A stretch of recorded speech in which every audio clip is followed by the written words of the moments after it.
Jessica Martinez stood in the marble-floored foyer of the Ashford estate, watching her reflection in the gilded mirror as champagne flutes clinked in the grand ballroom behind her. The New Year's Eve celebration was in full swing, and at 32, she should have felt like the luckiest woman alive. Her husband, David Ashford, heir to a telecommunications fortune worth over $300 million, had spared no expense for tonight's gathering. 200 guests in designer gowns and tailored suits filled the Connecticut mansion, their laughter echoing off the crystal chandeliers as they counted down to midnight. But Jessica's hands trembled as she clutched her phone in the powder room, staring at the email that had arrived 20 minutes ago. The sender was anonymous, but the attached photographs were devastatingly clear. David, her husband of 5 years, tangled in hotel sheets with Claire Donovan, Jessica's own cousin, dated just 3 weeks prior. The timestamp showed 2:47 p.m. on December 10th, the same afternoon David had claimed to be in Boston for an emergency board meeting. She pressed her palm against the cool marble countertop, steadying herself as nausea rolled through her stomach. Outside, she could hear David's booming laugh as he entertained the Vanderbilt family near the grand staircase. He was wearing the Tom Ford tuxedo she had picked out for him, playing the devoted husband while their marriage burned to ash in her hands. Jessica had grown up in a modest neighborhood in Hartford, the daughter of a high school teacher and a nurse. When she met David at a charity gala 6 years ago, his world of private jets and summer homes had seemed like a fairy tale. He had pursued her relentlessly, showering her with roses and promises of a partnership built on honesty. They married in a ceremony featured in Connecticut magazine, and Jessica had believed every word of his vows. Now she understood what she had really been, an acquisition, a beautiful accessory to make David look stable and trustworthy to his father's conservative business partners. Her bachelor's degree in social work and volunteer efforts at women's shelters had given him the perfect cover, a wife who added respectability to the Ashford name. The bathroom door opened, and Claire herself walked in, stunning in an emerald Versace gown. She froze when she saw Jessica, guilt flashing across her face before she composed herself with practiced ease.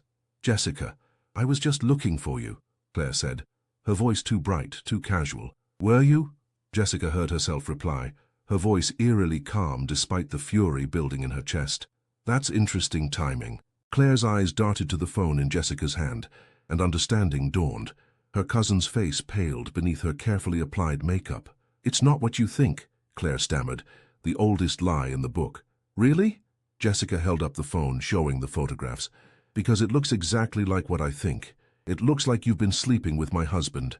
Claire's jaw tightened, and something ugly crossed her features, a flash of resentment that Jessica had never seen before. "You have no idea what it's like," Claire hissed, "watching you play princess in this mansion while some of us actually have to work for everything. David said you didn't understand him, that you were more interested in your charity cases than in being a real wife." The slap came before Jessica could think, her palm connecting with Claire's cheek with a crack that echoed off the marble. Claire gasped, stumbling backward, her hand flying to her reddening face. "Get out," Jessica said quietly, her voice shaking with rage. "Get out before I make a scene that ends your social climbing career permanently." Claire fled, and Jessica was left alone again, her hand stinging. She looked at herself in the mirror, really looked. Her dark hair was swept into an elegant updo, her champagne-colored gown hugged her figure perfectly, and her makeup was flawless. She looked like she belonged in this world, but beneath the surface she was the same woman who had once believed in love and loyalty. She checked her watch. 11:30 p.m. 30 minutes until the countdown, until the midnight kiss that was supposed to seal another year of their marriage.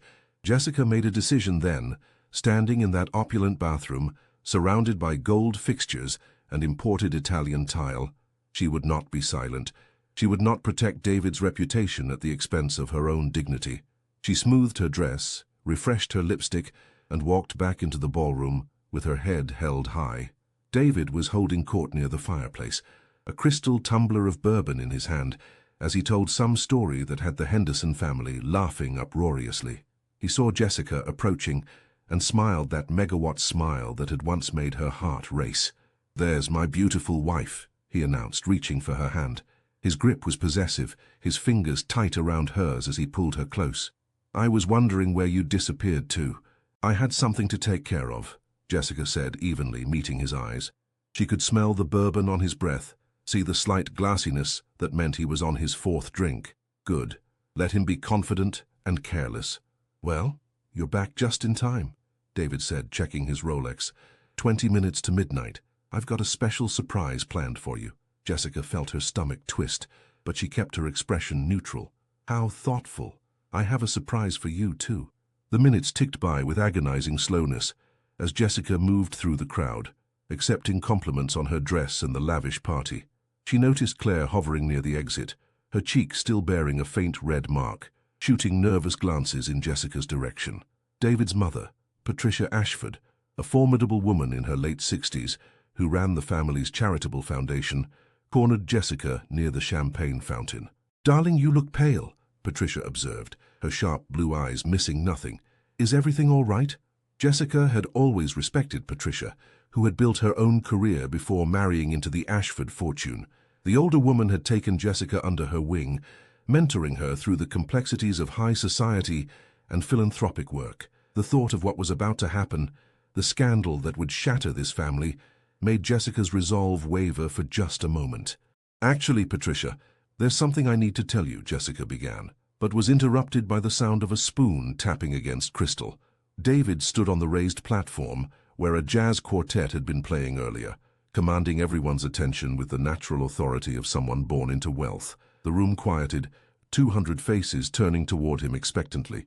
"Ladies and gentlemen, friends and family," David's voice boomed across the ballroom, amplified by the room's perfect acoustics. "As we stand on the threshold of a new year, I want to take a moment to talk about what matters most: family, loyalty, and love." Jessica felt her jaw clench as she listened to her husband pontificate about values he had betrayed. She started moving toward the platform, her heels clicking on the hardwood floor. "5 years ago, I married the most incredible woman I've ever met," David continued, gesturing toward Jessica with his glass raised. "Jessica, come up here, sweetheart." The crowd applauded as Jessica climbed the 3 steps to the platform. David wrapped his arm around her waist, pulling her close in a gesture that would have looked affectionate to everyone watching, but felt like a trap closing around her. "Jessica has been my rock, my partner, my everything," David said, his voice thick with what sounded like genuine emotion. "And tonight, I want to announce that we're—" "Stop," Jessica said, the single word cutting through his speech like a knife. David's smile faltered, confusion crossing his face. "What?" "I said stop," Jessica repeated, louder this time. She pulled away from his grip and turned to face the crowd, her heart hammering so hard she could feel it in her throat. "Before my husband continues with whatever announcement he has planned, I have something I need to share with all of you." The room had gone utterly silent. Jessica could see Patricia's concerned face, David's brother Marcus looking confused, and Claire edging toward the door. "Jessica, what are you doing?" David's voice was low, dangerous, meant only for her ears. His hand gripped her elbow, hard enough to hurt. She yanked her arm free and held up her phone, the screen displaying the photographs for those closest to the platform to see. "I'm doing what you clearly can't, telling the truth. 3 weeks ago, while you were supposedly in Boston for business, you were actually at the Plaza Hotel with my cousin Claire." A collective gasp rippled through the crowd. Jessica saw Claire's face go white as guests turned to look at her. David's expression transformed from confusion to rage in an instant. "You're insane," David spat, grabbing for the phone. "You're making a scene over nothing." "Nothing?" Jessica's voice rose, years of swallowed frustration finally breaking free. "I have photographs, David, hotel records, credit card statements showing flowers you sent to her apartment. This isn't nothing. This is you destroying our marriage and then standing up here pretending to be husband of the year." That was when it happened. David's hand came up fast, the back of his palm connecting with Jessica's cheek, with enough force to snap her head to the side.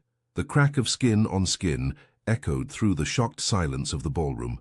Jessica stumbled, her hand flying to her face as pain bloomed across her cheekbone. For 3 heartbeats nobody moved, nobody breathed. The wealthy elite of Connecticut society stood frozen, witnessing something that shattered the careful veneer of civility they all maintained. Then chaos erupted.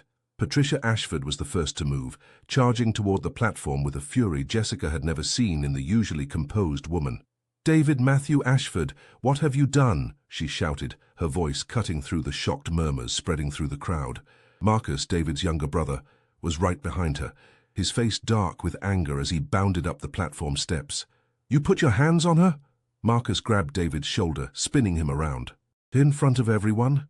David's face had gone from red to white, the reality of what he had done hitting him as he looked out at 200 witnesses pulling out their phones, several already recording. "She provoked me," he stammered, reaching for Jessica, who flinched away from him. "Baby, I'm sorry, I didn't mean to—" "Don't touch me," Jessica said, her voice steady, despite the tears streaming down her face. Her cheek throbbed, and she could already feel it swelling. "Don't you ever touch me again." Patricia had reached Jessica now, gently taking her arm and guiding her down from the platform. "Come with me, dear," she said quietly, but her eyes were blazing as she looked back at her son. "Marcus, get him out of here. Now."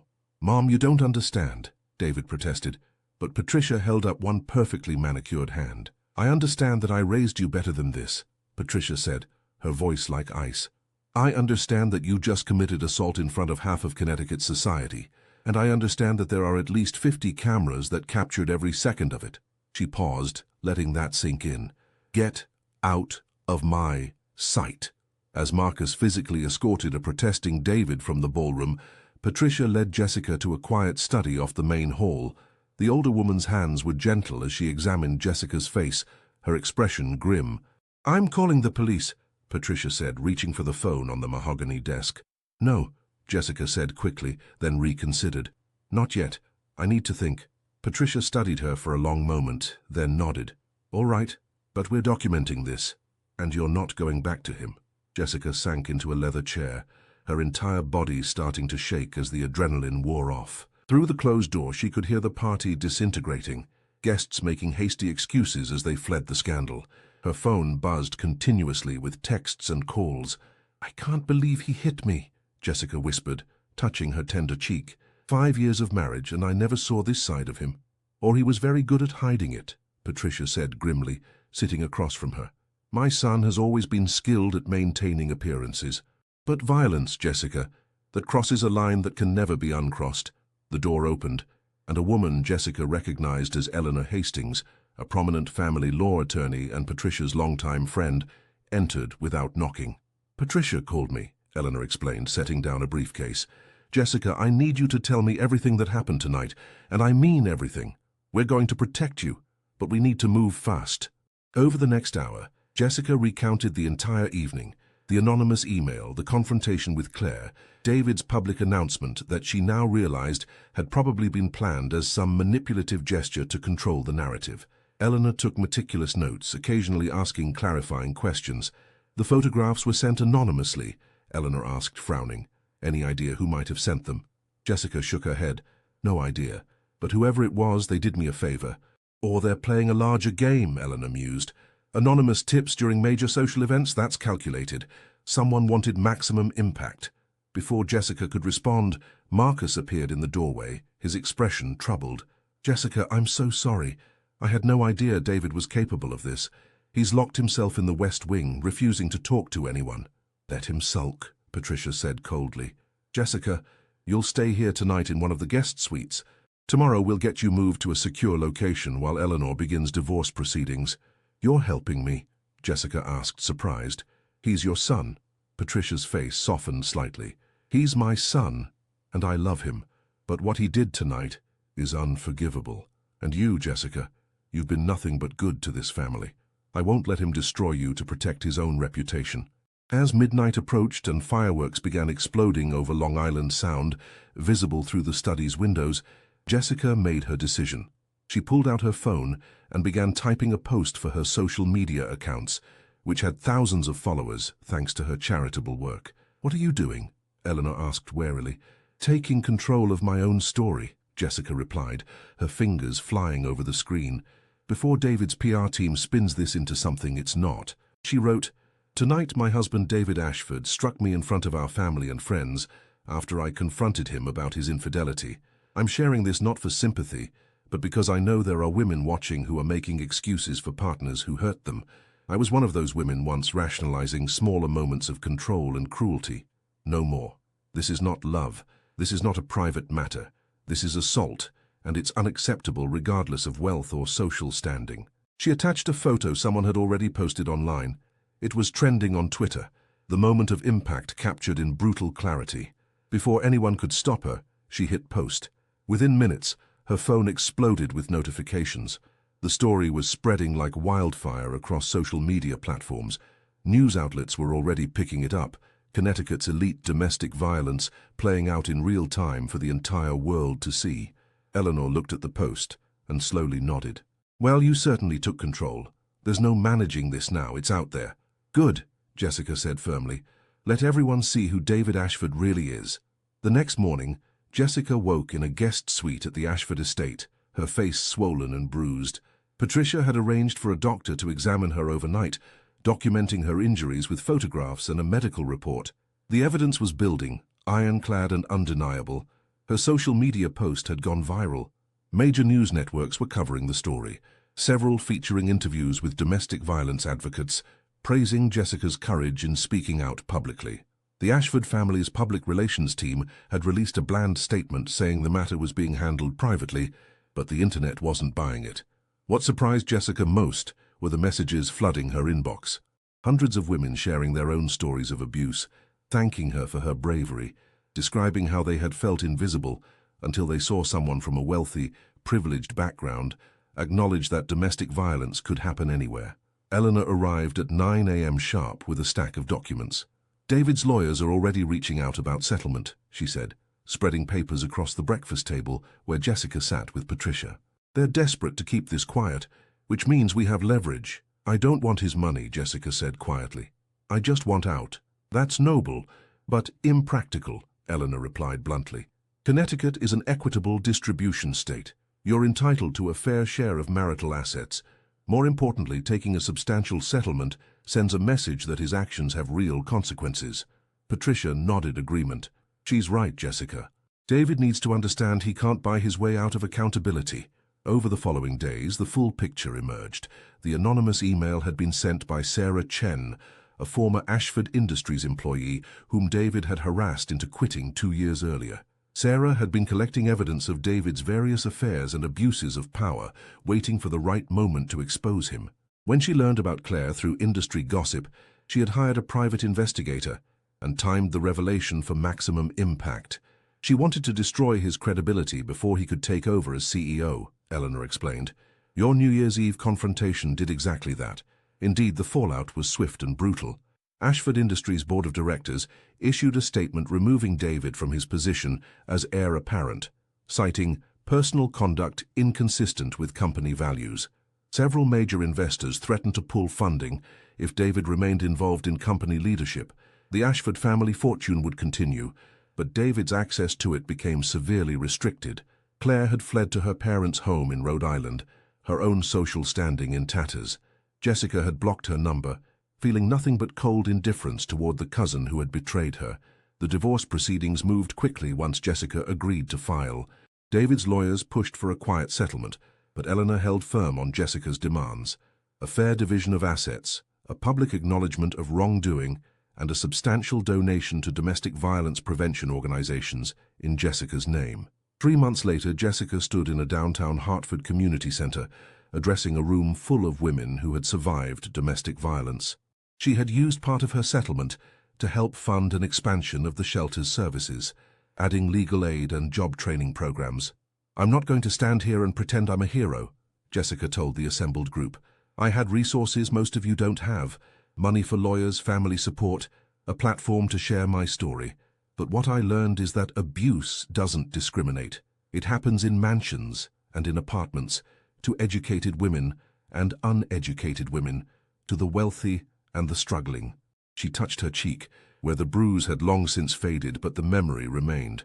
"What matters is what we do next, whether we allow shame to silence us or whether we speak up and help each other. I chose to speak, and it changed everything." After the talk, Patricia joined her for coffee at a small cafe near the center. The older woman had been instrumental in Jessica's recovery, providing both emotional support and practical assistance as Jessica built a new life. "I heard from Marcus this morning," Patricia said carefully. "David is asking about you. He wants to apologize." Jessica stirred her coffee, considering. "What do you think I should do?" "I think you should do whatever feels right for you," Patricia replied. "Not for him, not for the family, but for your own peace of mind. If hearing him out would give you closure, then consider it. If it would just reopen wounds, then don't. Jessica thought about the man she had married, the charming facade that had hidden something dark and controlling. She thought about the moment his mask had slipped in front of 200 witnesses, revealing his true nature, and she thought about the woman she was becoming, someone stronger and more authentic than the person who had stood in that ballroom on New Year's Eve. "No," she said finally. "I don't need his apology. I needed to leave, and I did. That's enough." Patricia smiled, proud and sad at the same time. "You're going to be just fine, Jessica Martinez." 6 months after that New Year's Eve, Jessica had completely rebuilt her life. She had moved into a modest apartment in Hartford, returned to school for her master's degree in social work, and taken a position directing the community center's domestic violence prevention program. The settlement money funded scholarships for survivors pursuing education and career training. David had moved to California, reportedly working in a junior position at a tech startup, far from the family business he had been groomed to lead. Patricia mentioned him occasionally, carefully neutral, respecting Jessica's boundaries while maintaining her own complicated relationship with her son. On New Year's Eve of the following year, Jessica attended a small gathering at the community center, celebrating with the women she had come to know through her work. As midnight approached and they counted down together, Jessica felt something she hadn't experienced in years: genuine hope. When the clock struck 12 and everyone raised their glasses of sparkling cider, toasting to new beginnings, Jessica thought about the journey that had brought her here. The pain of betrayal, the shock of violence, the difficult process of leaving and rebuilding. She wouldn't wish that path on anyone, but she also knew it had revealed a strength she hadn't known she possessed. "To second chances," someone called out, and the room echoed the sentiment. Jessica smiled, touching her glass to those around her. "To second chances," she agreed, "and to the courage to take them." Outside, fireworks exploded over Hartford, painting the winter sky in brilliant colors. Jessica watched through the window, surrounded by women who understood her story, because they had lived their own versions of it.